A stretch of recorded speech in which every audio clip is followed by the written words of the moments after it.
Cadê você aí? É pra me Dá um ver? boa. Aí, salve, Danilão. Eu também tava, cara. Ó. Ah, Yellow Boot. Boa. Show, já vamos primeiramente dar uma boa noite pro pessoal que já está nos acompanhando aí. Esperar um minutinho aí, a gente já dá o start. Combinado. Boa noite. Ô, Danilão, queria te agradecer, velho. Que Obrigado isso. pela oportunidade, tá? Prazer. E tudo corre muito bem aí na sua apresentação. O pessoal já estão te esperando. Boa, boa. Vai dar tudo certo, sim. Estava até ensaiando aí um evento presencial esse ano, né? Estava cogitando seriamente já de fazer o convite, inclusive, né? Então, Boa, acabou boa. não Hora que rolando, né? rolar, hora que Dessa rolar, eu vez, vou com o maior mas prazer. no ano que vem, quem sabe, a gente esquematiza. Talvez para Dourados, que é interior aqui, né? Ou em Uhum. Campo Grande mesmo. Combinadíssimo. Vou com o maior prazer. Beleza, deixa eu ver como que tá aqui.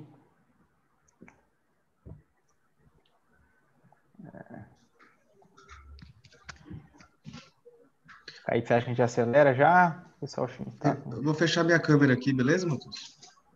Beleza, pode manter aí, Kaique, tá de boa. Depois vai compartilhar a tela, né? E fica tranquilo. Deixa aí vocês me vendo, então.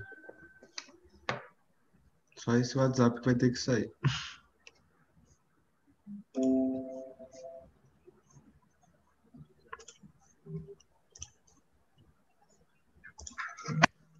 Beleza.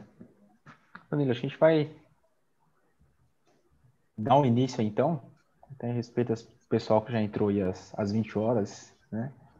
A gente vai iniciando aí na Maciota, pedir para você se apresentar um pouco, né? Contar um pouco da sua trajetória e depois iniciar a palestra, né? E aí também a palestra vai ficar disponível aí para o pessoal que se inscreveu. O pessoal consegue acompanhar depois aí, vai ficar no YouTube, inclusive. Então, iniciando aí oficialmente, né? Então, boa noite a todos, né? Aí, boa noite, Danilo, boa noite, Kaique. É uma satisfação aí estar recebendo o Danilo para falar conosco hoje aí, compartilhar um pouco do conhecimento dele. E a gente está iniciando mais uma palestra da Jornada Smart, né? No nosso primeiro dia. Então tá só começando, amanhã tem mais. Então, de antemão, quero agradecer o Danilo aí pela disponibilidade do aceite. Estamos muito contentes aí de contar com você. Valeu. Muito obrigado pelo convite aí, Matheus, Zé, Kaique, a galera da Smart de uma maneira geral aí. Sou fã de vocês, acompanho o trabalho, não como eu gostaria de acompanhar, mas acompanho sempre que eu posso. E vamos nessa, vamos aí colocar a pulguinha atrás da orelha da galera aí, que acho que é o ponto principal. Não, então, beleza. Então, vou pedir para, inicialmente, se você comentar um pouco aí da sua trajetória, aí, só para se apresentar para o pessoal, né? Depois a Tá, gente dá um start aí na palestra mesmo. beleza, tranquilo. Bom, para quem não me conhece, meu nome é Danilo Lorenzeto, eu sou engenheiro civil, formado pela Universidade Estadual Paulista, pela Unesp, lá no campus de Ilha Solteira, São Paulo, aí na divisa do estado de São Paulo com Mato Grosso do Sul. Sou da turma de 2008, então aí esse ano, finalizando aí 12 anos de formado. E eu também tenho um MBA em gerenciamento de projetos pela Fundação Getúlio Vargas. Eu sou sócio proprietário da Lorenzeto Engenharia, que é uma empresa de consultoria no sistema construtivo paredes de concreto moldadas em loco, onde a gente ajuda principalmente as empresas que estão querendo migrar para o sistema parede de concreto, ajuda eles nesse caminho das pedras, nesse começo. E também as empresas que já trabalham com o sistema parede de concreto, a gente atua fazendo um monitoramento dessas obras e analisando os pontos de melhoria e performance. O sistema, como vocês já bem sabem, vem ganhando bastante notoriedade nos últimos 5 anos, principalmente, mas a minha empresa de consultoria já existe há 9 anos e pouquinho. Eu já trabalho com parede de concreto há 10 anos. Analisando a linha do tempo aí, a minha primeira experiência profissional foi numa indústria de pré-moldados, tem tudo a ver com industrialização da construção civil. É uma empresa no interior do estado de São Paulo, lá na minha cidade natal, que é Panorama São Paulo. E lá, basicamente, eram obras médias e grandes, de obras industriais e comerciais. E lá eu já tive meu primeiro contato com a industrialização. Mas eu não escolhi trabalhar numa empresa de pré-moldados porque eu achava maravilhoso a industrialização. Eu fui trabalhar numa empresa de pré-moldados que foi o emprego que apareceu, apenas isso. Nessa época aí a gente vive de vento e oportunidade, então, e me chamou bastante atenção, bastante atenção. Lá eu passei por quase todos os setores da empresa. Eu comecei como estagiário de pátio, onde eu ficava conferindo armadura o tempo todo, conferindo concreto, mas já tinha ali fundamentos básicos da industrialização. Eu tinha um tanto de quilos de aço para armar por dia, eu tinha um tanto de metro cúbico de concreto para concretar por dia, eu tinha um tanto de metros quadrados de forma para preparar, eu tinha X toneladas para carregar por dia. Essa indústria também tinha a produção de pré-fabricados, de blocos estruturais, blocos de vedação de concreto e pavimento intertrabalho. Então, eu tinha um X de quantidade de blocos, era tudo... Existiam métricas, não era que era fácil, o cenário é bem complexo, não é fácil, tem todas as suas dificuldades, mas comparando com uma construção civil bem tradicional, eu tinha uma métrica, eu tinha uma meta, eu tinha as taxas de produtividade, isso era importante. Só como foi o meu primeiro trabalho nessa área, eu achava que não achava que tudo na construção civil iam ser flores nesse quesito, mas eu achava que seria mais facilitado. Eu me formei, fiz estágio lá, me formei, fiquei um ano como engenheiro residente lá, tanto de fábrica, auxílio na parte de montagem, trabalhei um pouquinho também na área de orçamento e ajudando a galera do orçamento e ajudando também a galera do cálculo estrutural.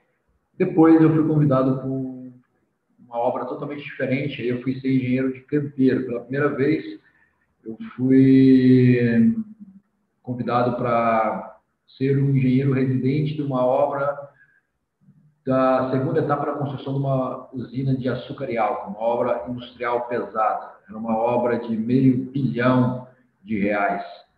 Era um canteiro com 1.000 colaboradores, desses 1.456, se eu não falho a memória, eram colaboradores da civil, que a gente chama da construção civil. E todos eles sob a minha responsabilidade. Eu tinha 23, 24 anos, tomando conta de uma obra de R$500 milhão. Os caras eram malucos, né? Maluco, porque eu era o único engenheiro civil do canteiro. Tem juiz, não. Nenhum. Meu chefe ia a cada 15, 20 dias, inclusive a empresa de gerenciamento, eu era contratado da empresa de gerenciamento, era daí de Campo Grande. E lá, galera, lá, eu costumo dizer, lá onde você apanha e chora e sua mãe não vê. Como eu apanhei nesse canteiro? Primeiro que é um canteiro muito complexo, eu dou a dica aí, se todo mundo tiver a oportunidade de trabalhar numa obra industrial, vá trabalhar numa obra industrial, porque tem uma multidisciplinaridade muito grande. Ao mesmo tempo que eu estou fazendo uma edificação convencional do prédio do escritório da usina, eu estava fazendo a fundação de um equipamento extremamente caro e pesado, com precisões milimétricas. Estava fazendo um tanque, estava fazendo a pavimentação. Então, me gerou uma multidisciplinaridade legal. Além do que a gente faz muita fundação para os equipamentos. Então, a parte civil é basicamente fundação para os equipamentos. Eu aprendi muito lá. Foi lá a primeira vez que eu senti uma dificuldade tremenda em ter habilidades gerenciais além da técnica. Porque lá eu tinha que saber comprar, especificar, eu tinha que saber acompanhar esses pedidos de compra, acompanhar o orçamento, acompanhar o cronograma, desenhar e redesenhar esse cronograma diversas vezes. Eu tinha que contratar, tinha que demitir e ainda tinha que conferir o estribo, ainda tinha que conferir o concreto. Então, precisei desenvolver. Foi aí que acendeu a luz que eu precisava aprender mais sobre gestão. Isso me chamou a atenção. Eu fiquei nessa obra por mais um ano, até ela terminar, nós acabamos a obra lá, e aí, um pouquinho antes de terminar, eu recebi o convite de uma grande construtora e incorporadora do Brasil, isso é 2010. Nessa época aí, ela era a quinta maior construtora e incorporadora do Brasil e trabalhava basicamente com construção de condomínios horizontais, condomínios grandes, de mais de 500 unidades habitacionais. E eu fui transferido para a Uberaba. Essa empresa tinha 70 canteiros no Brasil, eu fui transferido para Uberaba. Um dia eu fui ser engenheiro residente de uma obra de 714 unidades habitacionais que utilizavam o sistema parede de concreto. Foi aí a minha primeiro pá. Bom, com 1 ano e 1 mês de empresa, eu fiz uma loucura, pedi demissão e abri a minha empresa, a Lorenzeto Engenharia. Botei minha mochila nas costas, mais uma vez a oportunidade bateu, eu fui parar no Nordeste, fiquei ali, aí depois dali para cá, foi correndo o trecho o tempo todo. Morei 1 ano e meio em Recife, 1 ano e meio em Aracaju, trabalhei no estado do Pernambuco quase todo, trabalhei em Sergipe também, trabalhei em João Pessoa, trabalhei em Salvador, depois eu comecei a prestar várias consultorias para várias construtoras, hoje a gente atende praticamente o Brasil todo. Nesse período aí, desses 9 anos, passei mais ou menos sem prestar consultoria, uns 3 anos, trabalhando com uma questão pessoal minha, de qualidade de vida, trabalhando como engenheiro, como diretor técnico numa consultoria em Uberaba, e agora, 4 anos atrás, eu voltei para o mercado da consultoria, voltei para o mercado do... recomecei, na verdade, depois de uma demissão e etc., e criei um curso de gerenciamento de projetos na construção civil, peguei o meu MBA, verifiquei o que mais eu achava de dificuldade no mercado, transformei o treinamento que eu dava para a minha equipe nesse curso. Depois comecei ali com as redes sociais, a parede de concreto voltou com toda a força.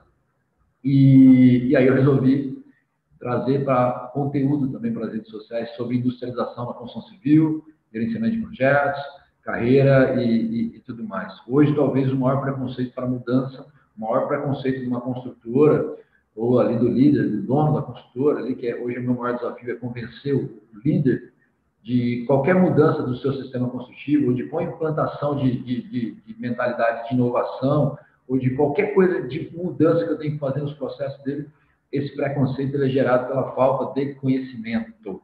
Único e exclusivamente ele é gerado pela falta de conhecimento.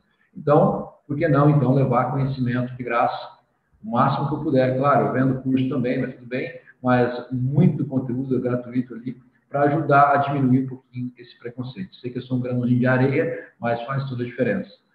Resumindo, nos últimos 3 anos e meio, nós fizemos mais de 100 eventos presenciais no Brasil, de palestras, cursos e workshops sobre esses temas, sobre industrialização na construção civil, parede de concreto, gestão de projetos na construção civil.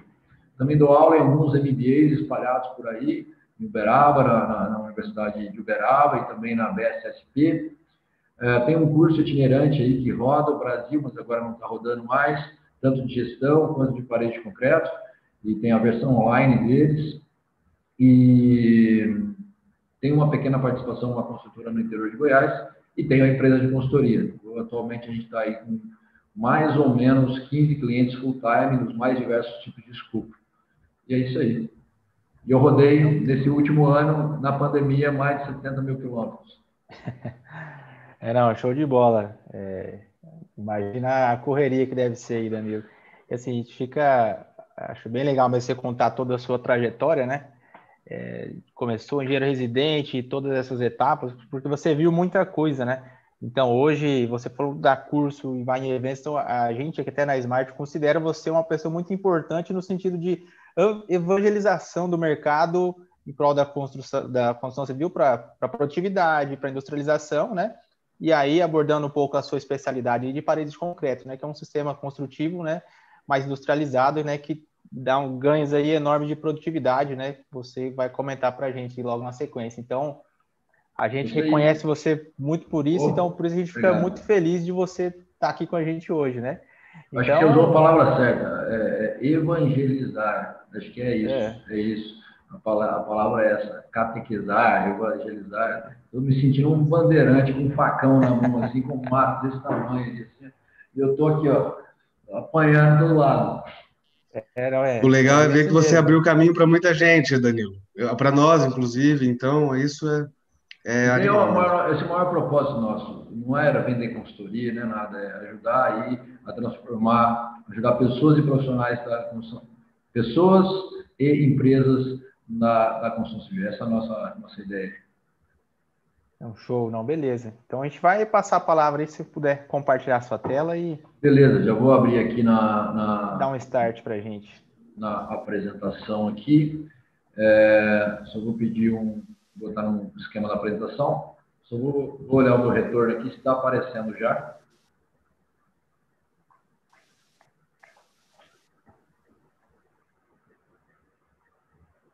Acho que já, né? Já está aparecendo sim, Danilo. Beleza. Vamos lá. Eu não sei se alguém que está assistindo aqui, se vocês já viram isso aqui, ó. China, é uma manchete de 2012. 2012, estou bem desatualizado. A China já acabou com o mundo, já virou de ponta cabeça, foi para lá, foi para cá. E a construção de um edifício de 15 pavimentos em 6 dias. Eu vou pedir licença aqui e vou compartilhar um vídeo rápido de 2 minutos sobre essa obra aí, sobre essa obra aí da China, que eu acho bastante interessante. Vou diminuir um pouquinho o volume aqui e vou voltar.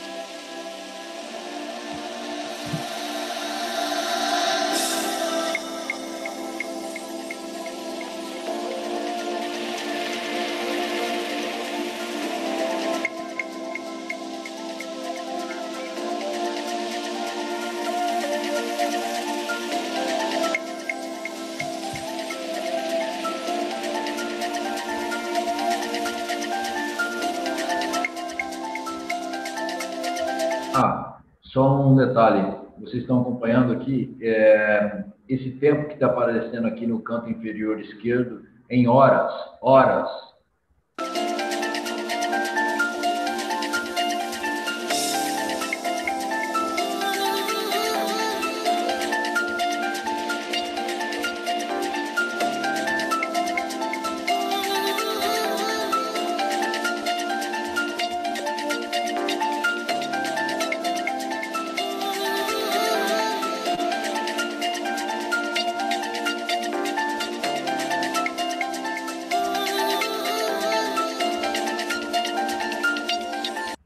46 horas e a supraestrutura está pronta, pilar, viga e laje.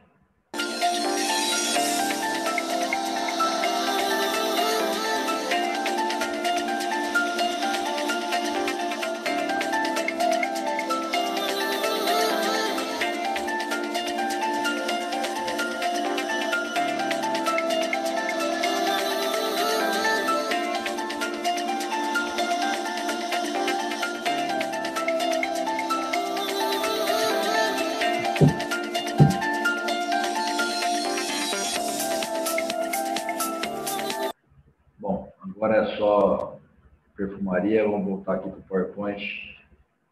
Eu queria... Acho que o primeiro questionamento, a primeira coisa que vem na nossa cabeça é que esse prédio, a palavra talvez não seja construído. Esse prédio talvez não foi construído em 6 dias, né? Ele foi montado em 6 dias. Vem aí uma filosofia de pensar antes, uma coisa muito importante. Nós aqui no Brasil, e principalmente as pequenas e médias empresas, nós não temos a cultura de ter um planejamento muito detalhado ou não gastar tempo com o planejamento. Costumo dizer que o brasileiro tem dinheiro para refazer, mas não tem dinheiro para planejar. Ele tem dinheiro para refazer, mas ele não tem dinheiro para investir em projeto, para investir em planejamento, para investir no BIM. Imagine vocês que o projeto é onde está detalhado todo o trabalho que vai ser realizado e nós não investimos em projetos. Como é que eu quero desenvolver um bom trabalho e ter uma assertividade alta de resultado se eu não investir no bem mais precioso ali, que é o escopo do meu trabalho, que é o trabalho que precisa ser realizado? Nesse caso aí do prédio da China, primeiro é um insight dessa palestra aqui. Os chineses vão dominar o mundo, então vocês, por favor, aprendam a falar mandarim. Aprendam a falar mandarim, porque os chineses vão dominar o mundo. O engenheiro hoje brasileiro falando mandarim vale ouro, tá? Principalmente nessa época agora. E aí depois a gente tem esse aqui é apenas um símbolo, porque eu tenho um vídeo dessa obra específica, é um hotel, inclusive, mas existem outros, tem um prédio de 57 pavimentos em 19 dias. A gente tem um exemplo do hospital de campanha lá, do coronavírus, 10 mil leitos em um mês, não sei, não é, estou chutando aqui.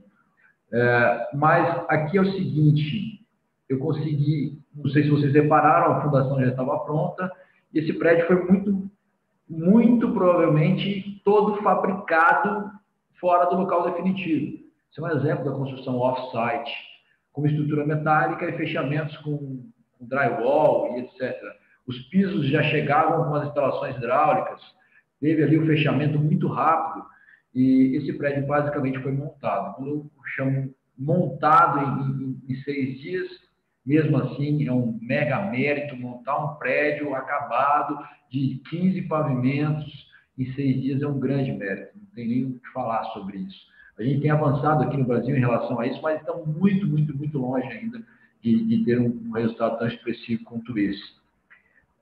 E foi montado, fabricado, as peças foram fabricadas lá numa fábrica, onde não chove, onde eu não tenho o pedreiro, sem demérito da profissão, eu não tenho carpinteiro, armador, eu tenho um operário, onde ele foi treinado exclusivamente para isso, onde eu tenho um controle de qualidade rigorosíssimo, no estilo Fabril, onde eu consegui testar, eu consegui prototipar, onde eu sei exatamente quanto custa e quanto tempo demora.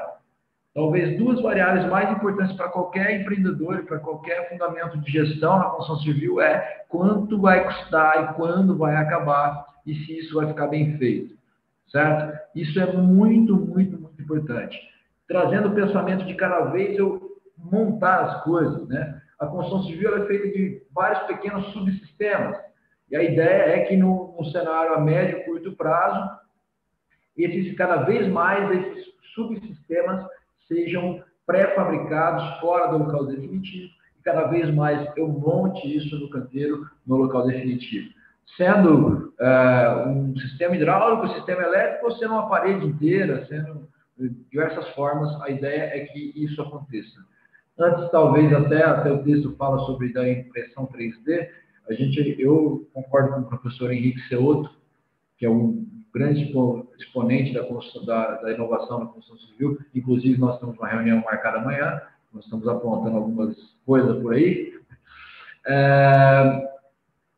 que a tendência é que a robotização vá para a fábrica e não para o canteiro, e cada vez o canteiro monte mais do que eu fabrique, do que eu construa. Imagine vocês que eu preciso ter previsibilidade nos resultados, cada vez mais há uma necessidade de eu acertar mais. Se eu chegar numa obra qualquer hoje tradicional e perguntar quanto de areia você gastou na sua obra, você não sabe me responder. Você vai ter que esperar acabar e ligar lá no Porto de Areia, ou no lugar que você compra a areia, e quanto que eu gastei, né? Imagine no sistema tradicional, pilar, viga e laje, eu tenho forma, carpinteiro, madeira, prego, pilar, viga e laje, eu tenho armadura, tenho arame recosido, armador, pilar, viga e laje, depois eu tenho alvenaria de fechamento, eu tenho bloco cerâmico, outro pedreiro, argamassa de assentamento, eu tenho a areia, a água, o cimento, o ligante, depois eu tenho que rasgar as paredes, colocar as tubulações embutidas, eu tenho chapisco, embolso e reboco, eu tenho que me preocupar de novo com a areia, com a água, com o cimento. Olha quantas etapas, ou seja, aumenta muito a chance de eu errar, aumenta muito um resultado que não é assertivo. Tá? A gente tem um trabalhador que na segunda-feira ele produz menos, e na sexta-feira depois do almoço ele produz menos. Como é que eu coloco um cronograma de obra? Como é que eu coloco uma produtividade média? Cada tipo de obra, cada empresa, cada local oferece um dado diferente, ou seja, eu não tenho parâmetro. E um outro problema, nós não temos a cultura de medir o progresso, que é o mais importante. É através da medição do progresso que eu faço a comparação com o que eu havia planejado e tomo uma ação gerencial. Aqui no Brasil é o seguinte, nós estamos descendo a ladeira, correndo e fazejando. Acabou o material, vou ali no mercadinho da esquina, eu vou fazejando, entende? Fazejar. É isso que a gente precisa mudar. Então, para que serve a industrialização na construção civil? A industrialização serve exatamente para aumentar a produtividade, eu produzir mais, com menos recursos e produzir com mais qualidade. É basicamente isso. A industrialização não significa, e a inovação não significa que vai abrir do céu e cair um robô da NASA e vai resolver o nosso problema. Não é isso. São fundamentos básicos, são pensamentos, são processos muito bem desenhados, muito bem definidos. Tem, sim, tecnologia, tem sistemas construtivos, etc., mas com o fundamento de ter mais assertividade no resultado, produzindo mais, utilizando menos recursos. Basicamente, os fundamentos básicos de qualquer obra industrializada é isso. A galera adora que eu falo essa frase aqui, que há 4.700 anos atrás, as pirâmides do Egito foram construídas colocando um bloco em cima do outro. E até hoje a gente constrói assim, colocando um bloco em cima do outro. A única diferença é que as pirâmides ficaram bem feitas, né? Essa é a frase. Tem a muralha da China também, né? Tem essa resenha aí. Bom, mas será que isso está tão longe da nossa realidade? Isso aí é um print que eu tirei faz uns 2 anos desse vídeo, de uma consultora pouco famosa aqui no Brasil, só a maior consultora da América Latina, consultora habitacional da América Latina, que hoje também tem sua atuação nos Estados Unidos, que é a MRV. E aí o título está bem chamativo, deu print exatamente na hora que aparecia esse título aí, ó, 20 apartamentos em 10 dias. Tá, beleza, não é 15 pisos em 6 dias, mas é 20 apartamentos em 10 dias, utilizando o sistema construtivo de parede de concreto. Tá, o apartamento não está pronto, mas está concretado em 10 dias. Está com laje, parede e instalações prontas. Aí agora é só o acabamento final, piso, pintura, bancadas e acessórios. Mais nada. Num ritmo, quando uma obra é muito grande, tem um grande número de unidades, daqui a pouco, sim, começa a aparecer 20 apartamentos prontos todos os 10 dias. Todos os 10 dias. E assim vai, assim vai, e assim vai. Tá? Nós não estamos longe da industrialização. Está aí na nossa cara. A gente precisa entender isso com mais critério. Eu já me apresentei, já falei dos meus dados para vocês. Acabei não falando, mas aqui tem minhas redes sociais também, ó. @Danilo Lorenzetto, LinkedIn, Instagram, Facebook, Twitter. Tá aí, ó. Mas eu atuo mais no Instagram, tá? E aí, vamos então, já que nós estamos falando de industrialização, vamos partir do problema primeiro, né? Vamos partir do problema. Tem aí uma imagem, acabei não dando os créditos aqui, mas depois eu tenho que mudar esse slide aqui, que é um gráfico retirado um relatório muito famoso da consultoria McKinsey, que também é uma consultoria de renome mundial, um relatório de fevereiro de 2017, onde ele fala basicamente da produtividade na construção civil. Na verdade, ele fala dos problemas da produtividade na construção civil a nível mundial. Eu estou aqui avacalhando um pouco o Brasil, mas não, o problema de produtividade na construção civil, ele é a nível mundial, tá? Nesse relatório fala que a indústria da construção civil só ganha em produtividade para a indústria da caça e da pesca. Olha isso, nem deveria ser chamado de indústria, de tão artesanal que é, tá? Você fala assim, vocês podem dizer, mas Danilo, eu vou lá nos Estados Unidos, eu tenho tanto wood frame, tem tanto steel frame, tá, mas eu chego lá no canteiro, o cara tá serrando a madeira ainda lá. Então, nós temos um grande problema de produtividade na construção civil a nível mundial. Se eu pego ainda e comparo, a construção civil sempre foi um setor mega tradicional. A construção civil mundial representa aproximadamente 14%, se não me engano, se não me falha a memória, posso estar errado, mas 13% a 14% do PIB mundial, ela ganha da indústria de óleo e gás, ela ganha da indústria automobilística, ou seja, é uma indústria de alta relevância e impacto na economia. Inclusive, é um dos termômetros para a gente saber se está tudo indo bem ou não, é onde reflete no emprego e no setor da construção civil. Nós estamos vivendo isso agora. As indústrias ficaram paradas durante a pandemia e agora a retomada muito grande, há necessidade grande do material e a gente está tendo muito problema e oscilação nos preços, principalmente das commodities, né? Que os preços são em dólar, então o aço, o alumínio, os prazos de entrega, então nós estamos sofrendo isso na pele. Então a construção civil, obviamente, é um setor mega tradicional. Vamos analisar e comparar a construção civil com outro setor bem tradicional, como a agroindústria, e vou analisar a evolução da produtividade dos dois nos últimos 30 anos. a gente vê o quanto que a agroindústria voou, enquanto a construção civil continua engatinhando. Nós continuamos com a mesma pouquíssima evolução da produtividade nos últimos 30 anos. Esse gráfico mostra isso, ó, de 95 até 2015, está mostrando aí um intervalo de 20 anos, estou falando aí de 25 anos, olha lá a construção civil, olha a economia total do mundo e a indústria mesmo, a manufatura. Como é que é medido essa produtividade? É quanto que uma hora o homem produz em reais ou em dólar por ano de certo produto. Aqui no Brasil nós temos dificuldade até para medir isso. Nós não temos nem dados para medir isso. Isso é um grande problema. Então, partimos desse princípio. Temos um grande problema a ser resolvido, a produtividade, porque há de interesse nosso produzir mais com menos recursos e produzir melhor. É fato. Se eu comparo a construção civil hoje com a agroindústria, seria a mesma coisa de eu estar arando a terra ainda com a enxada, ou ainda com o burro naquele arado manual. Exatamente isso. Exatamente. Plantando sementinha por sementinha na mão, colhendo com as pessoas. Há um preconceito e um ranço cultural e também um aspecto político e econômico na construção civil, isso já imputado dentro da nossa construção civil nos últimos 40, 50 anos, que é a questão da geração do emprego e utilizar a construção civil como muleta política, né? Então, a gente tem, por exemplo, desoneração da folha de pagamento para a construção civil tradicional, mas a gente não tem apoio para os produtos industrializados da construção civil. Então, a construção civil não ajuda ali também.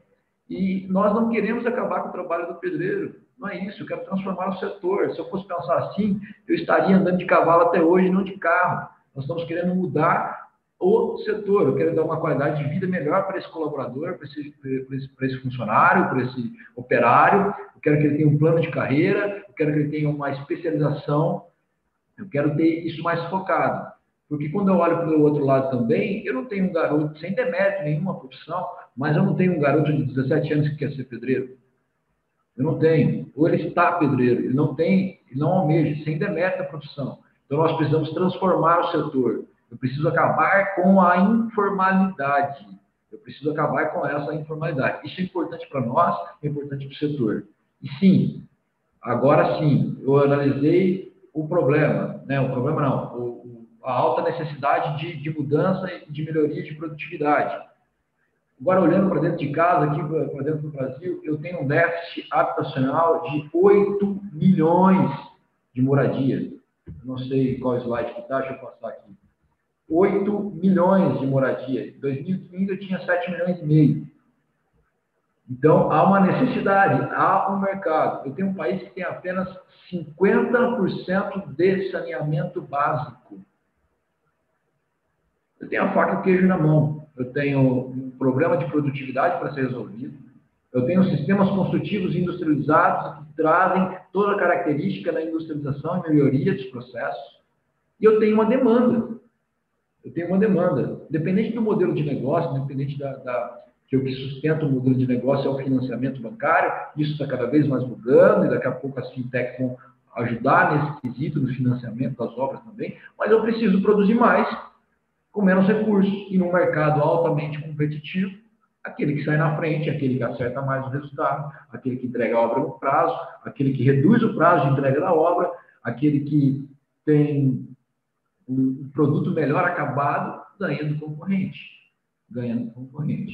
Mas o que pega é isso aqui, ó, é a zona de conforto, é a cultura e o medo de mudar. Por que não mudar? O nosso perfil do líder, ele é um perfil que não gosta de tomar risco, porque ele acha que ninguém pode perder dinheiro. Claro, ninguém gosta de perder dinheiro, mas quem arrisca não petisca.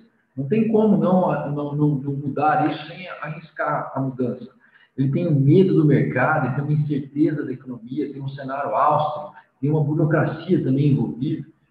Eu faço rotineiramente reuniões para apresentar o meu trabalho de consultor no sistema parede concreta ou para vender um tipo de serviço que a gente chama aqui de análise de viabilidade. E a primeira pergunta do cara é: e aí, essas casinhas de concreto é bom mesmo? Não era nem para ele chegar mais com essa pergunta, né? Aí eu tenho que responder para ele, a maior construtora da América Latina, né? Mudou o seu sistema construtivo de alvenaria estrutural para parede de concreto, tem 95% das suas obras em parede de concreto. Esse que é maior e melhor argumento do que esse? Não tem. Ninguém mudou só por conta do dinheiro, não, mudou por uma questão, uma conjuntura de fatores. Eu preciso produzir mais, e produzir melhor, e com menos recursos. Esses são os fundamentos básicos da industrialização, e essa é a necessidade. Tá? Voltando aqui rapidinho, nos fundamentos básicos aí da industrialização. Está aparecendo um negócio amarelo aí na tela? Aqui está aparecendo também, Daniel. Tá, eu vou parar de compartilhar e compartilhar de novo, que ele vai sumir. Beleza.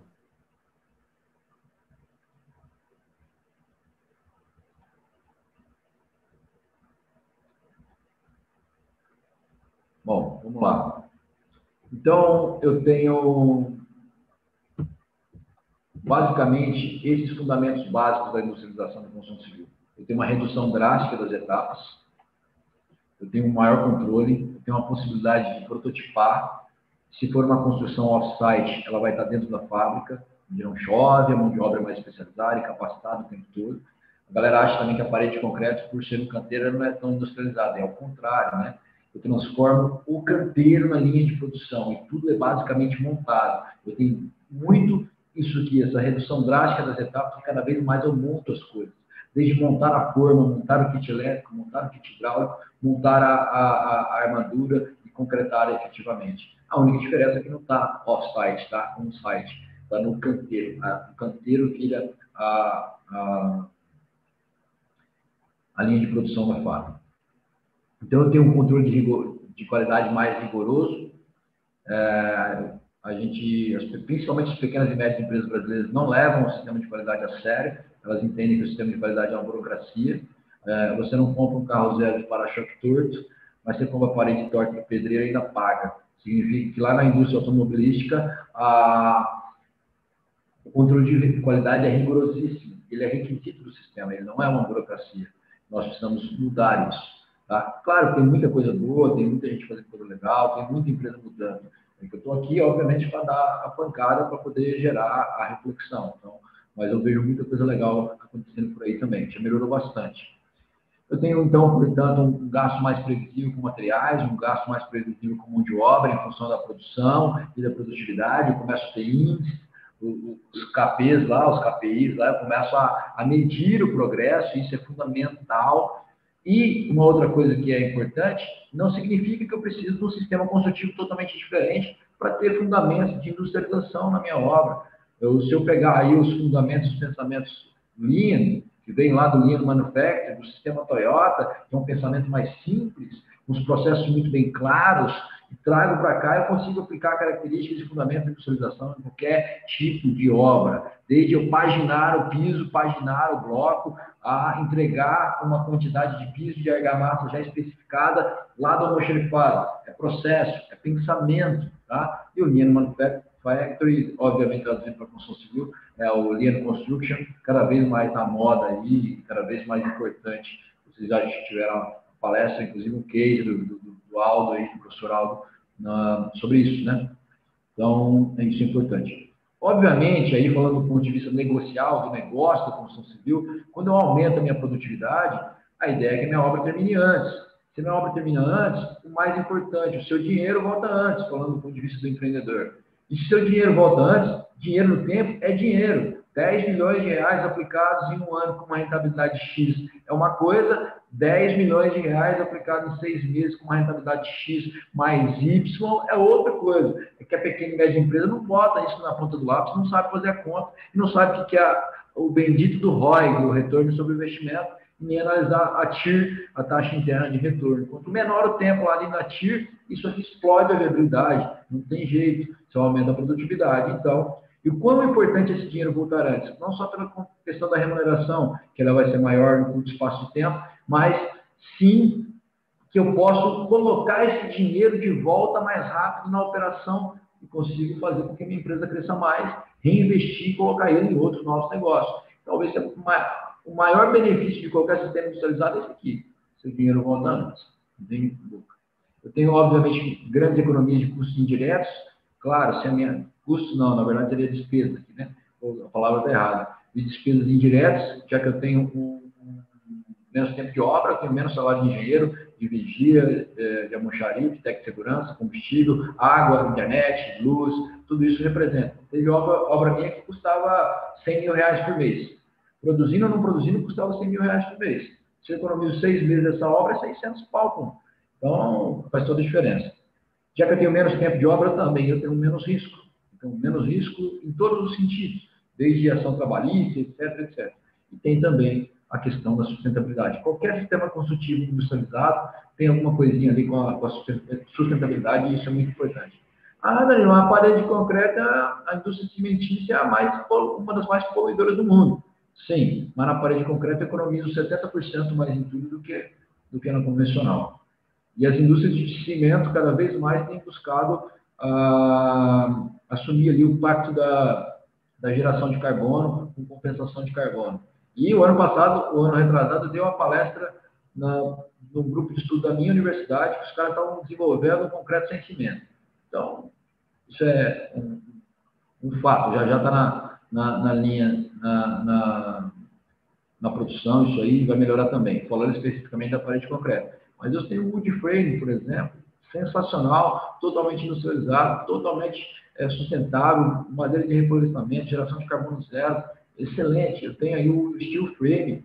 Então, tem uma série de situações aí, é importante. Então, essas são as características básicas aí de qualquer sistema industrializado, tá? Isso aqui é rapidinho falando sobre a restrição tripla, são as áreas de conhecimento da gestão de projetos.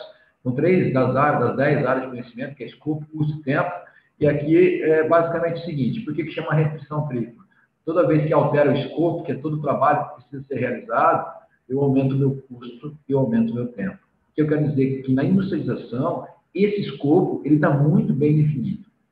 Se o meu escopo está muito bem definido, ou seja, todo o trabalho que precisa ser realizado está muito claro, está muito bem definido, obviamente eu tenho uma maior assertividade do custo, maior assertividade do prazo, porque eu não tenho tempo para errar. Toda vez que eu chegar na obra e tiver o mestre e o engenheiro discutindo como vai fazer, é o dinheiro indo para o ralo. Num sistema construtivo industrializado, isso não pode acontecer, porque eu estou trabalhando com uma linha de produção, estou trabalhando com uma redução de etapas, eu tenho que pensar, obrigatoriamente eu tenho que pensar, eu sei quanto de concreto, sei o tipo de forma, a tela, etc, etc, etc. Não tem como eu não saber o escopo detalhado. Então, isso é importante. Então, qualquer sistema industrializado tem um grau alto de definição do escopo, do trabalho que precisa ser realizado. Obviamente, tem uma maior assertividade no resultado, no custo, no tempo e principalmente na qualidade, e depois, posteriormente, na qualidade do produto acabado final. Isso aqui eu já falei, isso aqui eu já falei. Isso aqui é um exemplo, ó, uma indústria de pré-moldados, uma fábrica de pré-moldados lá na Finlândia. Olha esse canteiro de obras, galera. Olha esse canteiro de obras. Esse negócio está mais limpo do que meu quarto, provavelmente. Vocês estão vendo ali uma fábrica de pré-moldados, uma produção de painéis habitacionais, provavelmente, que a gente consegue ver ali do lado esquerdo uma porta, 2 janelas, e aqui do lado direito você vê um robô concretando uma parede. A gente acha que o robô vai estar dentro da fábrica cada vez mais. Tá? Aqui, essa fábrica em operação, tanto na montagem, a obra pronta, montada, lá no Oriente Médio, essa obra, apesar da fábrica ser na Finlândia, e aqui o sistema de armazenamento. É uma indústria. Tá? Aqui um outro sistema de construção, no caso aqui uma construção modular, toda alinhada com a arquitetura, lá em Nova York, NA Architects, esse projeto, tem aí essa questão da industrialização e ter um apelo arquitetônico bacana. Aqui a produção desses módulos, apenas como título de exemplo, né? Eu estou lá, ó, dentro de uma fábrica, montando, eu estou vendo ali painéis de estrutura metálica e os painéis internos de fechamento de steel frame, light steel frame, os painéis internos, estou vendo ali as montantes, as instalações, estou vendo também o isolamento, a manta hidrófuga, estou vendo ali a lã de vidro, feita na fábrica e depois montado. Tá? Aqui, fabrica e monta, sai pronto. Tem vários tipos, tem painelizada, só os painéis, tem tipo container, tem um modo, eu posso fazer isso aqui de concreto, eu posso fazer isso aqui de concreto lá no canteiro, eu posso ter essa fábrica lá no canteiro e montar do lado, eu posso fazer a parede de concreto no lugar, e assim por diante, eu posso misturar as duas coisas. Tem aí uma infinidade de combinações, né? Aqui um exemplo do steel frame, construção a seco, mas também pensada e racionalizada. Aqui o wood frame, e aqui a parede de concreto em si. O que mais me chamou a atenção na parede de concreto é que na minha primeira obra de parede de concreto, e que me deixou vislumbrado, e era essa obra aí que vocês estão vendo, são fotos dessa obra lá, de 2010, eu tinha lá, a maior parte das casas eram casas, assim, vou contar esse case rapidinho, que acho que é importante. Eu tinha, não sei se o tempo já está lá em cima, mas eu vou ver aqui. Eu tinha 2 casas de 50 metros quadrados geminadas. E no sistema parede de concreto, basicamente é o seguinte: eu tenho uma forma que perfaz todas as paredes da unidade habitacional, mais a laje, ou das unidades habitacionais, sejam elas geminadas, ou meio pavimento, ou um pavimento inteiro. E basicamente é concreto armado, então eu tenho uma armadura de concreto, de aço, reforços estruturais, essa armadura geralmente é uma tela, eu tenho as instalações que vão ser embutidas na parede, elétricas e hidráulicas. As hidráulicas não vão poder mais ser embutidas, mas ainda pode, com algumas restrições, obviamente, etc, etc. Eu tenho a desmontagem e montagem dessa forma e a concretagem. A diferença é que a gente faz tudo isso em um dia. Eu desmonto a forma, monto na casa subsequente e concreto em um dia. Então, com 12 colaboradores, eu fazia 90% das vezes uma concretagem ao dia, concretando as 2 unidades habitacionais. E num mês de agosto, eu acho, que é um mês que tem um final de semana maior, tem um final de semana a mais, eu acho, nós concretamos todos os dias úteis e todos os sábados, se não me engano. E nós fizemos 26 concretagens em um mês. Então, com 12 colaboradores, nós concretamos 52 casas. 52 casas que não precisa mais de reboco, que não precisa de laje, nada. Ia para o acabamento ali para frente. Então, essa obra aí que vocês estão vendo, um ganho absurdo de produtividade. Quando eu comparo as mesmas etapas com o tradicional e analiso o tempo que ia demorar e a quantidade de pessoas que eu necessitaria, não tem comparação. Acredito hoje que uma casa de 50 metros quadrados, uma equipe de um pedreiro e 2 ajudantes demoram uma semana para levantar a alvenaria. Sem contar a fundação, sem contar o chapisco, o bolso, reboco, sem contar a laje e as instalações. Então, a diferença, né? Enquanto com 3 pessoas ali vai demorar 20, 30 dias, a gente fazia 5 casas. Então, não tem nem comparação. Não tem nem comparação. Tá? Para quem acha que a parede de concreto é uma novidade, esse cara aí pouco famoso, um tal de Thomas Edison, tem uma patente, para quem não acredita, a patente está aqui, ó. 1900, a patente está marcada 13 de março de 1917, mas ele deu entrada na patente em 13 de agosto de 1908, tá? Lá nos Estados Unidos, que mostra o sistema parede de concreto muito próximo do que é hoje. Tem ali um sistema de misturar o concreto, levar o concreto e distribuir uma forma, de uma maneira única. Aí, no caso, ele estava distribuindo no prédio inteiro. Uma obra em São Petersburgo, está lá de pé até hoje. É que Thomas Edison também tinha uma fábrica de cimento, então ele quis fazer uma parada lá mas muito interessante, não é uma novidade, né?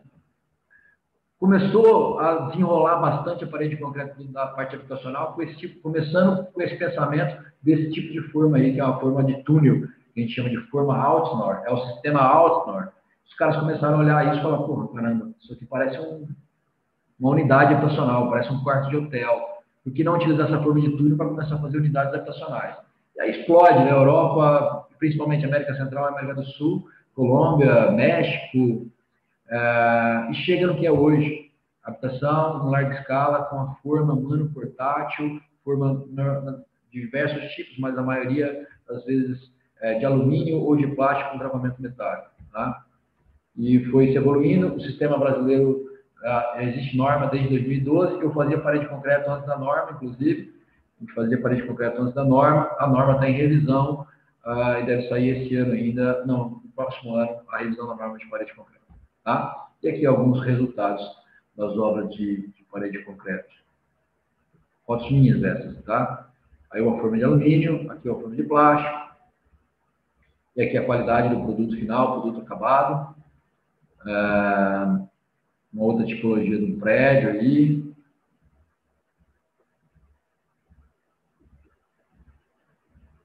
Outro prédio.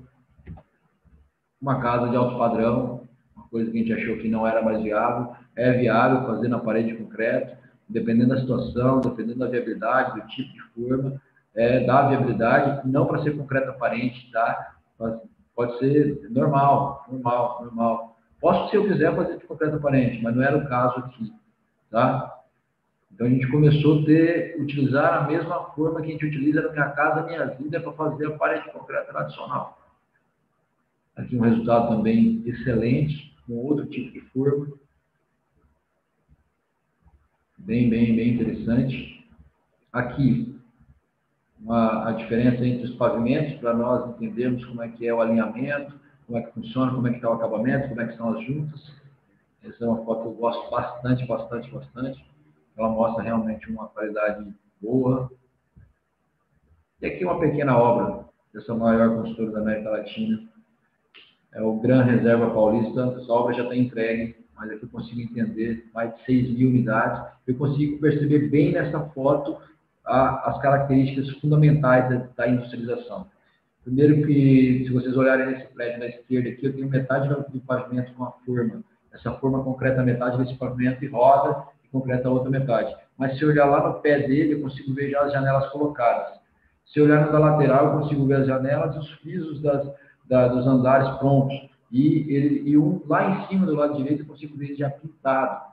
E eu tenho também um prédio de estacionamento do lado, feito de estrutura pré-moldada.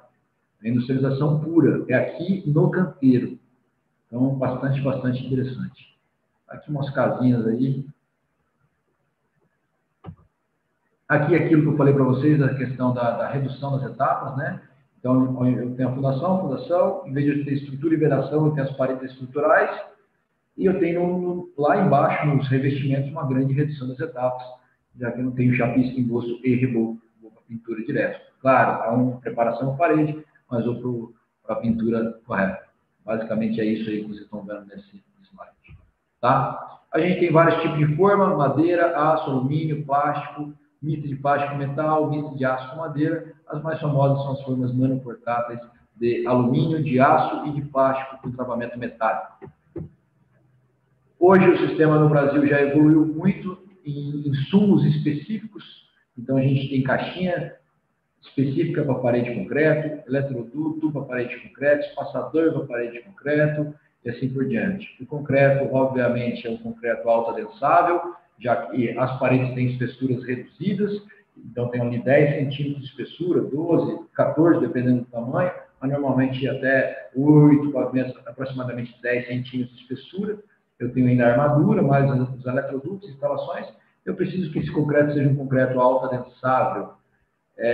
Essas, eu não vou falar detalhadamente, mas essas são as características básicas. Eu tenho um slump flow de 700, mais ou menos 50, aqui está 600, hoje a gente já melhorou um pouquinho mais isso, está 700, mais ou menos 50. O slump tradicional de 23 ou mais ou menos 2. Eu preciso ter, para conseguir se formar no outro dia, eu preciso ter, então, uma resistência de desforma mínima de 3 MPa, e a granulometria máxima do agregado graúdo, 11 a 12,5 milímetros, tá? Recebi uma mensagem que eu posso seguir de boa, vamos de boa. Aqui é muita coisa, eu falo pra caramba, né?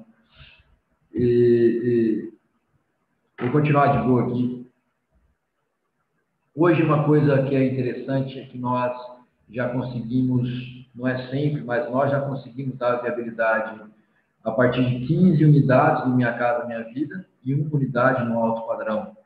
Não é sempre. Talvez numa situação adversa, esse número de 15 pule para 30 ou algo assim, mas já é uma evolução. Uma outra coisa que eu queria falar é que a gente não sabe, mas a cadeia de fornecedores de insumos específicos para o sistema parede de concreto no Brasil é uma das melhores do mundo. É uma das melhores do mundo. a cadeia de insumos. Prova que algumas das empresas tiveram que ir para a Flórida junto com a MRV, lá na AHS, para produzir e fornecer os insumos lá. Eu já exportei uma forma para a África e eu tive que exportar as caixinhas elétricas também. Eu tive que mandar as caixinhas elétricas para a África também. Então, é interessante como nesses últimos 10 anos a nossa cadeia de fornecedores já evoluiu. Hoje a gente consegue concretar com um fio no lugar. Então, eu monto e desmonto a forma e concreto com o fio no lugar. Olha isso. E já testamos também com a janela no lugar. Tivemos alguns sucessos e alguns insucessos.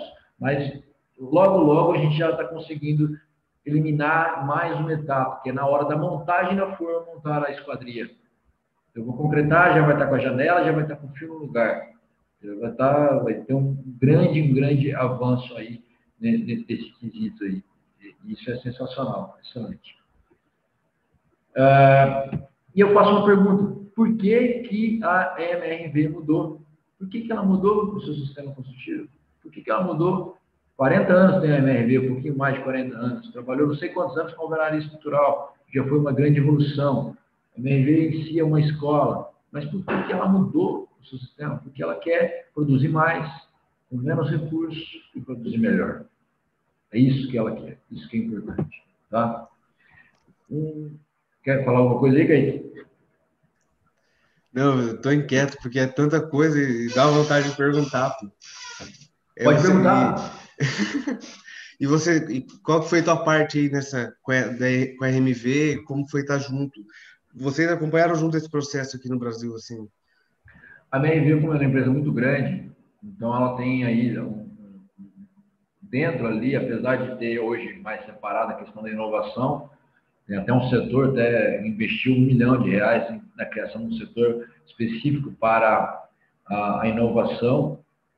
Ela gastou muito mais do que isso, inovando já, implantando a parede concreta. É muito difícil a gente entrar na MRV, mas eu tive a oportunidade de discutir algumas coisas, com algumas pessoas, etc. A MRV gastou em 2018 R$120 milhões comprando forma. E hoje o problema dela é outro. Não é um problema, na verdade, ela está resolvendo. Como gerir o estoque de forma?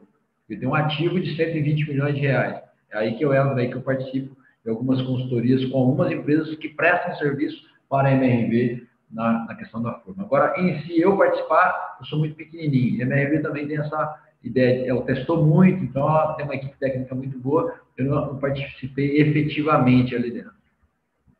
Mas eu uso ela de exemplo a todo momento. Beleza? Agora aqui um dado importante, eu tirei de um artigo que eu li num blog bem famoso, para uma indústria com uma receita anual de 10 trilhões de dólares, aqui está falando que cerca de 6% do PIB, eu acho que esse número está errado, o número correto é 13% a 14%. O nosso desempenho não é grande.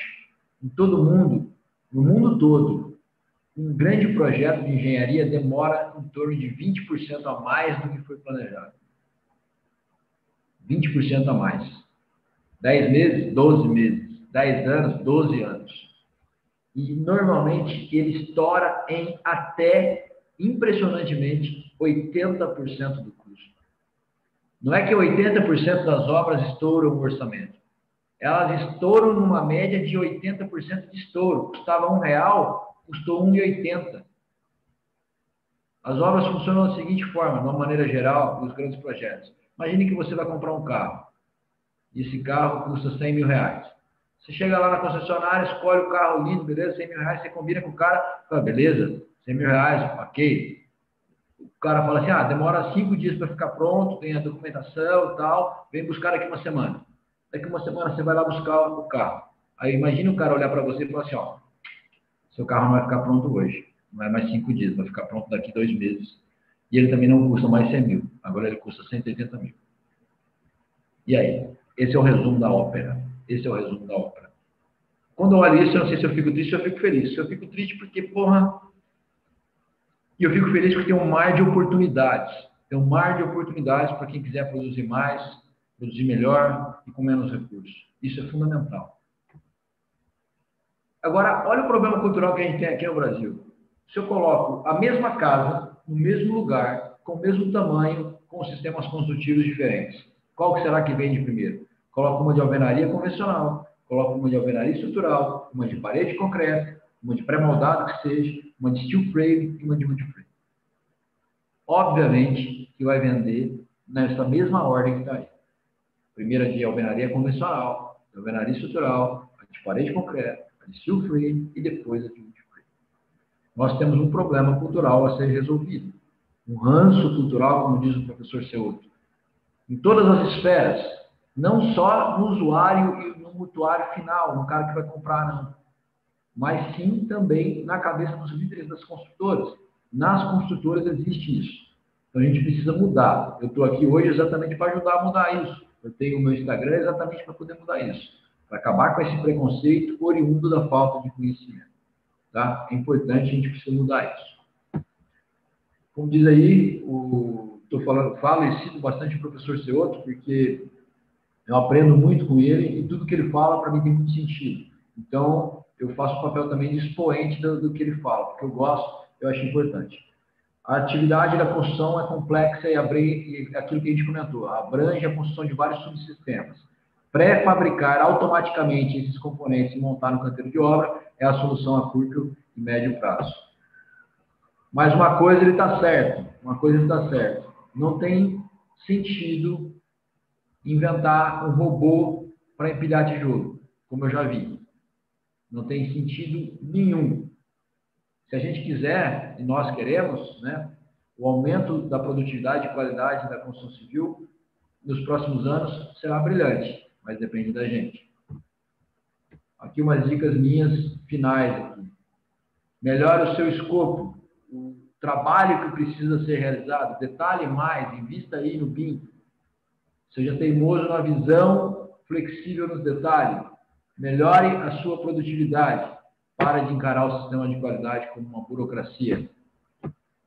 Melhore o seu controle, alinhe aí os interesses e objetivos da sua equipe com os da empresa. Pare de fazejar.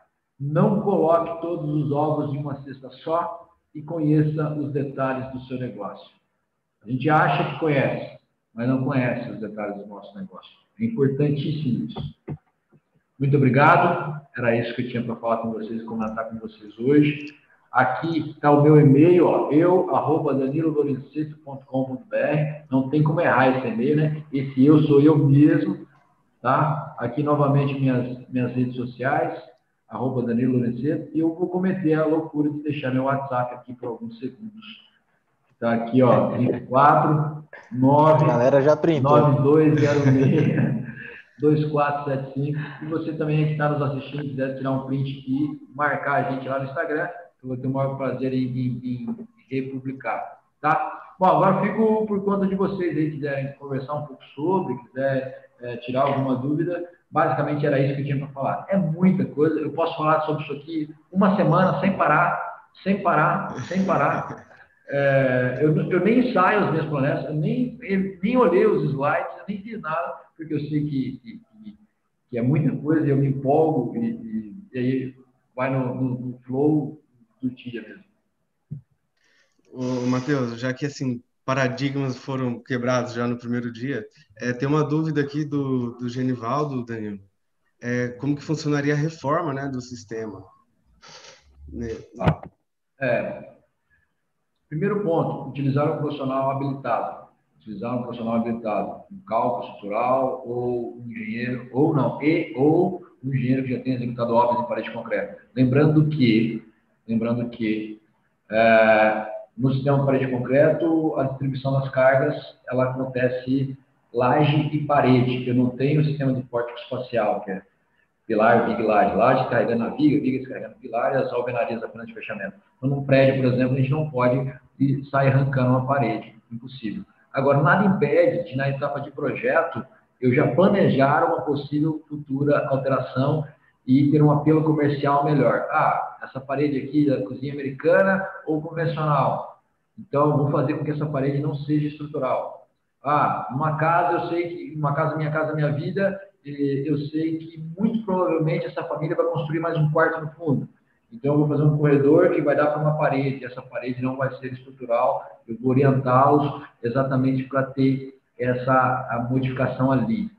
E até num prédio mais alto, num edifício de padrão melhor ou algo assim, fazer algumas paredes em drywall que ele possa tirar ou mudar de lugar sem atrapalhar. Então, eu consigo fazer dessa forma. Tá? Legal. Show, Danilo. Muito massa, mas essa possibilidade é algo que você falou, não dá para fazer, já tem que já prever isso, né? E planejar também na fase de projeto para possibilitar isso aí para o cliente, né? Em qualquer Aí, sistema industrializado, porque tudo é pensado, né? Tudo está exatamente. pensado, tudo no seu devido lugar. Se alguma coisa muda, isso é difícil. Essa questão da alteração ou reforma é uma coisa que afeta, inclusive, o apelo comercial da parede de concreto. Mas a gente tem conseguido driblar bem fazendo isso e levando em consideração essas coisas que eu disse. Show. Eu tenho uma pergunta aqui, essa é minha mesmo de curiosidade, assim, né?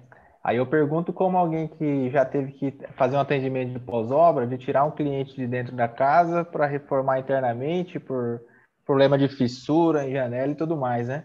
Então, como que é? E eu imagino que tem uma condição já diferenciada aí para a parede de concreto, né? Então, como que é assim o pós-obra? Existe assim algum tipo de patologia ou é mínimo, assim? Não, partimos do princípio que se nós fizéssemos tudo bem feito, não existiria, né? Isso em qualquer sistema. Isso em qualquer sistema. Eu tenho ali algumas patologias características do sistema construtivo de parede de concreto, como é o caso da fissuração, normalmente em sua grande maioria das vezes, originado pela retração do concreto e pela dilatação. Nada absurdo, mas pode sim gerar um desconforto no cliente ali. Hoje, principalmente os agentes financiadores, como a Caixa Econômica, ela tem se preocupado cada vez mais com isso, que hoje ela obriga que a primeira obra da construtora que for em parede de concreto que tenha um monitoramento externo do sistema construtivo por uma empresa habilitada. Uma empresa habilitada, a gente faz isso aqui. Exatamente para diminuir e elencar a boa prática. Então, no caso da fissuração por conta de retração ou dilatação térmica, projeto bem definido, prevendo os reforços estruturais, prevendo as juntas de dilatação, um bom traço muito alinhado com os insumos disponíveis na própria região e, fundamentalmente, a cura. Isso vai diminuir aí 90% a incidência das fissuras. Mas toda estrutura de concreto tem fissuras. Eu tenho que tratar essa fissura na etapa de pintura. E se eu conseguir tratar ali na etapa de pintura, ela não pode voltar. Se ela voltar, essa fissura voltar, significa que eu preciso voltar e arrumar um desses 3 pontos. Projeto, cura e traço. Basicamente seria isso. Claro, problemas em instalações hidráulicas, por exemplo. O concreto é mais difícil de quebrar. Se eu tiver uma cultura de não ter tubulações hidráulicas embutidas, ou tiver um sistema que nem o PEX, que eu consigo embutir na parede, mas eu consigo ter uma manutenção diferente, eu não vejo muito problema nisso. Mas, por exemplo, a gente trabalha com kit quando é embutido, não pode mais, tá? Mas quando era embutido, a gente testava o kit, concretava e testava a tubulação e a rede, o ramal, com a tubulação, com a pressão real. Com a pressão real antes de entregar. Então, era muito difícil que isso ia dar uma patologia ali e tal. Agora não pode mais, então a gente trabalha em shafts, ou trabalha com PEX, ou trabalha com mini shafts embutidos na parede, respeitando ali os critérios da norma, etc. Não teria problema. Bacana. Ô, Danilo, uma curiosidade então, qual o volume de uma casa dessa, assim, como aquela geminada que você mostrou lá durante... Uma casa de 50, 55 metros quadrados leva aí na fundação em torno de 8 metros cúbicos de concreto e nas paredes e lajes e platibandas ou peitões, oitões em pena, depende da região do Brasil que a galera está, em torno de 18,5, 18 metros cúbicos de concreto. A gente descarrega um caminhão de concreto em 7 minutos. Louco. Uma curiosidade. Muito bom. Teve mais uma pergunta aqui do Genivaldo, né? Ele perguntou, né, que o concreto tem uma característica de absorver o calor e tal, então ele perguntou como que é o comportamento térmico, né, da edificação. Aí você até comentou algo aí do SINAT, né, e Sim, sim, a sim. norma, então, assim, nesse sentido, né, como que é o desempenho aí? Tá, primeiro que a norma brasileira foi baseada numa diretriz do SINAT. O SINAT é um órgão que regula os sistemas construtivos inovadores, é o Sistema Nacional de Avaliações Técnicas. E quando foi criada essa diretriz, se fez ali vários ensaios e uma série de coisas e chegamos ali em alguns requisitos mínimos para o atendimento aos todos os desempenhos. Ninguém é maluco aqui e sai fazendo, né, professor Pardal, e sai fazendo parede de concreto de qualquer jeito, etc. Não, não, não. Pensado, ensaiado. Então, existem características mínimas para o atendimento à norma de desempenho, principalmente no desempenho térmico e desempenho acústico. Nós moramos num país continental, com diferenças grandes, então nós temos aí 8 zonas bioclimáticas, e não é apenas o material que interfere na qualidade do conforto térmico do usuário final, mas também a posição em relação ao sol, a localização nessa zona bioclimática, material e etc. A norma chegou ali em alguns requisitos mínimos para edificações de até 5 pavimentos. Quais são esses requisitos mínimos? Vamos ver se eu estou bom de cabeça. Hein? Para as zonas bioclimáticas de Z1 a Z7, edificações com parede de concreto, espessura 10 centímetros, 25 MPa, pé direito mínimo 2,5 metros, e tonalidades de pintura externas médias ou claras atendem aos requisitos de desempenho térmico. Para as edificações localizadas na zona bioclimática Z8, que é mais complicadinho um pouquinho, tem a necessidade de um material isolante na cobertura e única e exclusivamente tonalidade clara na parte externa. Para edificações muito específicas, o atendimento à norma de desempenho é necessidade de 3 formas. Ou por um processo simplificado, que é analisar os números materiais, o que não traduz muito a realidade, então calcular a absortância e alguns outros fatores lá, transmitância, etc. E aí, obviamente, quando eu comparo tijolo cerâmico com o concreto perde, porque o concreto não tem os furos, e os furos do bloco cerâmico não foi criado para conforto térmico, sim, para economizar material, mas tem um melhor conforto, obviamente. Então, o processo simplificado não é uma coisa legal. Eu tenho um processo de medição, mas eu precisaria de um protótipo, ou eu tenho um processo de simulação, que eu vou usar um software da NASA, do MIT, software livre. A norma permite eu fazer isso, que se chama Energy Plus, onde a gente modela e coloca num modelo tridimensional e com características na região e faz a simulação. E se isso a gente faz na etapa de projeto, é um trabalho que a gente faz aqui na consultoria também.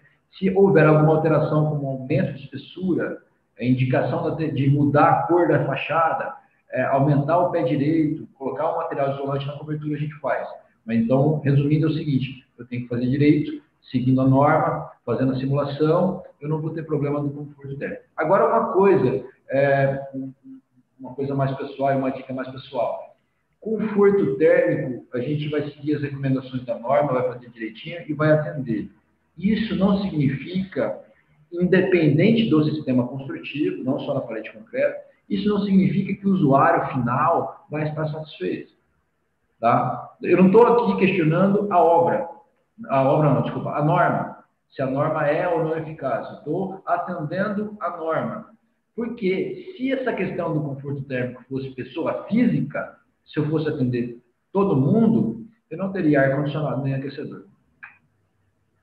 Então, o que eu estou querendo dizer é que nos outros subsistemas, se eu for analisar e fazer análise de conforto térmico, também eu vou ter problemas se não foram bem feitos. É isso que eu estou querendo dizer. E óbvio que, intuitivamente, a gente tende a achar que o concreto esquenta mais. Sim, porque o comportamento do concreto é diferente do comportamento do bloco cerâmico. Mas se eu fizer direito, eu não vou ter problema. Não, climatização é essencial, né? Não tem um lugar que fica assim. Eu moro no Mato Grosso, pô, aqui é calor ferrado. O Genivaldo perguntou mais uma, acho que é interessante, até pensando no sentido de concepção arquitetônica, né? Ele perguntou se tem assim, dimensões já específicas, estilo na alvenaria estrutural, né? Que você tem que seguir avançar de tantos e tantos centímetros, enfim. Isso hoje assim, a gente tem as medidas modulares, mas normalmente já melhorou muito. Então, eu conseguia fazer modulação de 1 centímetros, mas se eu quero melhorar, hoje eu faço uma modulação interna de 5 em 5 centímetros. Eu já vou ter um ganho ali, porque a parede era 15 e se tornou 10, né? Então, eu já tenho um ganho ali. Então, por exemplo, um vão que é 2,83, ele vai para 2,85 ou 2,80, sem grandes alterações. Isso vai ajudar muito no projeto da forma, da modularização da forma.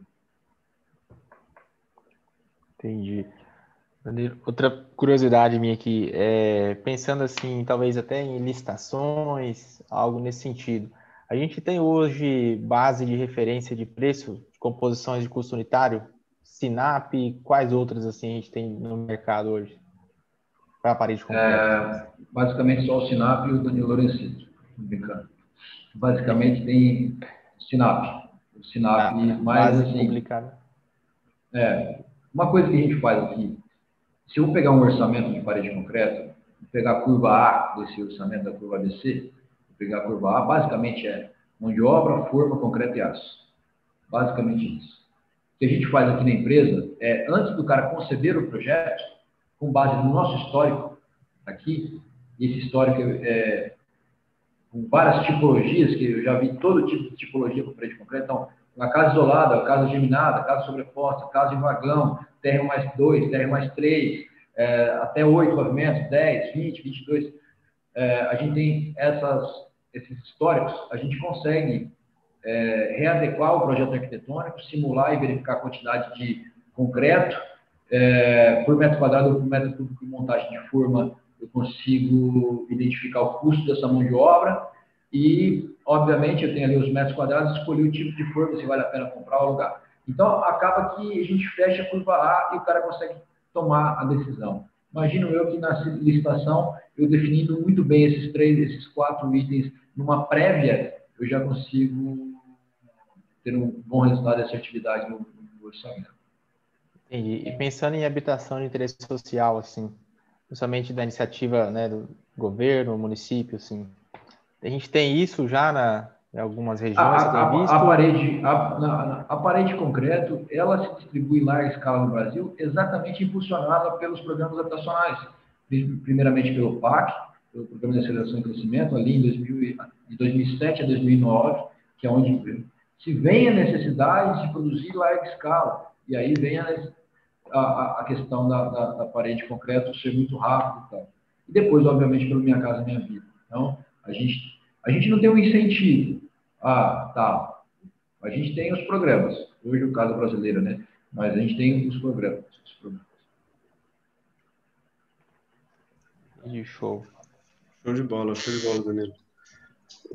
E depende da iniciativa, né? Aí sim você vai estar dependendo de alguém, né? No caso dos programas. Né? A gente teve aqui uma pergunta aqui do Anderson, ele ainda perguntando aqui, voltando lá na questão do conforto térmico, né?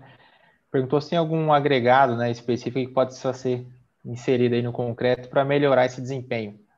Ou não existe, por esse caminho? Existe, mas não pode ser por esse caminho, porque aí é caracterizado um outro sistema. O sistema parede concreto moldado em logo é um concreto muito, muito específico. Ele tem um peso específico, e a única alteração é que eu trabalho com o alto adensável. E aí é uma classificação de adensamento, não é a classificação do concreto. O concreto é classificado pelo peso específico.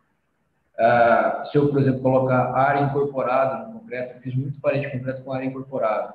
A adoção do aditivo, ele cria micro bolhas de área e tem um melhor conforto térmico. Só que aí eu preciso recorrer à norma de concreto com área incorporada, que não saiu ainda.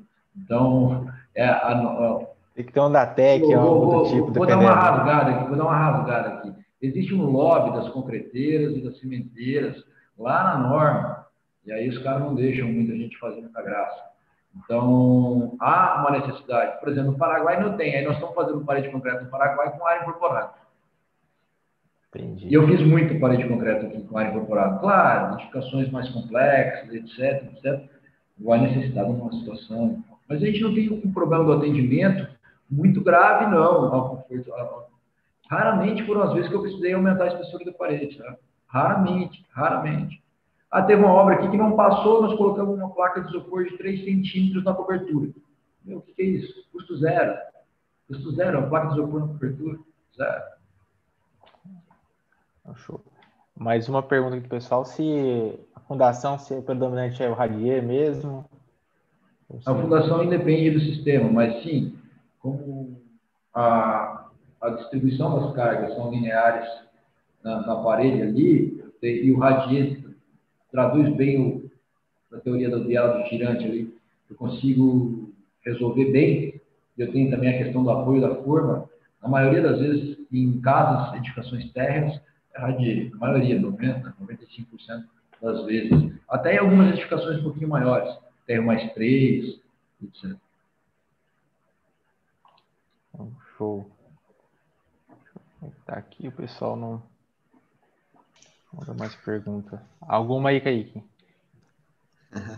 Não, cara, eu, assim, fiquei abismado, porque primeira coisa, né, quando você já soltou a palestra lá do prédio, o exemplo do prédio, eu tô há uma semana montando viga e laje para concretar, entendeu?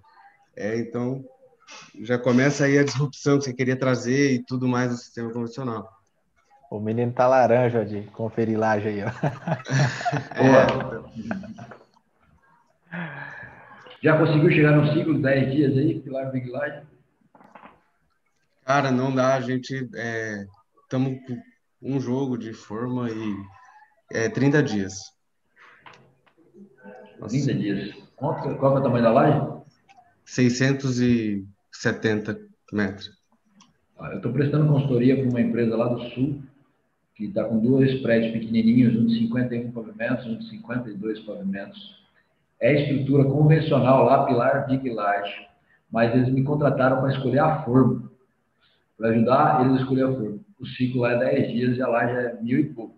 Então, pega no cartão aí, ó, manda para a galera aí. Tô brincando, tô brincando. Tá, não, eu já tô com seu WhatsApp, já. É meio difícil, é difícil. Você vai para Sinop, Danilo. Tem que vir para cá. Tem que vir para cá, oportunidade. Vamos estudar aí. Muito bom, Show. muito bom. Danilo, até para a gente liberar vocês, que o pessoal não mandou mais nenhuma pergunta aí por enquanto. Aí tem o pessoal que vai assistindo aí depois no final, né? Claro. E a palestra vai ficar disponível aí para a galera. E tem o seu contato aí também para o pessoal entrar em contato aí. A galera que, antes que eu esqueça, a galera que está assistindo o curso aí, o curso, a palestra, e me mandar uma mensagem no Instagram ou no WhatsApp e falar que assistiu a palestra, vai ganhar um desconto especial no curso de parede concreta. Show. Aí sim, pô. Show, perfeito. E a semana inteira de palestra, lembrando aí, Matheus, né? Tem mais gente para vir aí, tem o Aldo, tem a Clarissa. Então tem disponível a palestra do Aldo, já está disponível, da Clarissa também. E aí a gente tem mais, amanhã tem um case também com o Jordano, que é aí de Dourados, né, do pessoal da região aqui. E o Henrique também falando um pouco de gestão dos processos, né, dos processos BIM, gestão da informação, né. Então tem muita coisa para a gente ver ainda. A gente agradece o pessoal que está nos acompanhando e agradece imensamente o Danilo, né, até comentando aí do professor Ceoto, né. Mandar um abraço para ele, que até estou participando lá numa pesquisa na CEBIC sobre digitalização, né? Ele que é muito ligado em inovação e produtividade, então ele é consultor nosso lá num estudo, né? Então dá uma aula para ele que ele vai lembrar. Fala com ele. Tem uma reunião com ele marcada amanhã. Então você comentou, eu lembrei. Mas, enfim, acho que era isso, né? A gente agradece o nome toda a Smart aí do Kaique, do Zé, do Gustavo, da Aline e do Johnny, e meu nome também. A gente agradece aí o seu aceite. E depois a gente vai pegar seu endereço aí para mandar uma lembrança aí para Uberlândia. Beleza? Muito obrigado a vocês, a galera da Smart. Estou sempre à disposição de vocês. Papel fundamental esse nosso, quando eu falo nosso, foi meu e de vocês aqui, disseminar conhecimento, disseminar informação para a gente conseguir mudar cada vez mais esse setor. Muito obrigado pelo convite. A gente se vê por aí. Show. Vamos nessa então. Valeu, obrigado, Danilo. Valeu. Um abraço. Valeu, gente. Tchau. Tchau.